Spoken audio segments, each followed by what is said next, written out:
मुख्य उद्देश्य रहा आम एकमात्र दाबी आमर 1994 अनुदान नीति अनुजाई राज्यर समस्त 391 ब्लॉक क्राइटेरिया कॉलेज को प्रत्यक्ष अनुदान देवाई उच्च शिक्षा विभाग को प्रस्ताव गृहीत करथिला और अर्थ विभाग को पठाइथिला और अर्थ विभाग पूर्व सरकार अमल गृहीत कले ना गोटे अन्य आड़ देखी फेरईदे जार प्रासंगिकता किसी ना कि यथार्थता किसी ना तेणु आमर मुख्य उद्देश्य रही 1994 रु 2004 जो रिपिल है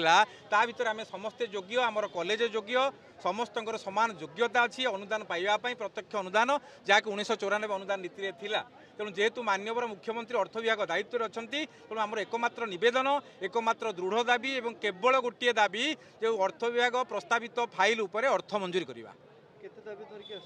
एक गोटे मात्र दाबी जो दाबी 1994 अनुदान नीति अनुजाई राज्यर समस्त 391 ब्लॉक क्राइटेरिया को प्रत्यक्ष अनुदान प्रदान ये सरकार आमको डाकिया पर्यंत आम अपेक्षा करूँ नहीं आम तो आशा करूँ जेहेतु आमर विभाग उच्च शिक्षा विभाग प्रस्ताव कर सारी तार तो 50 भाग कम सरी आउ 50 भाग जहाँकि माननीय मुख्यमंत्री हाथ में निर्भर करुच्ची जहाँ आम भावुँ आशीर्वाद गोटे पिंपुड़ी सदृश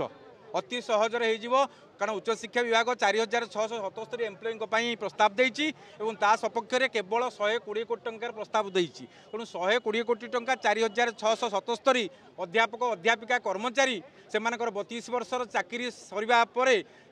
भविष्य परिवार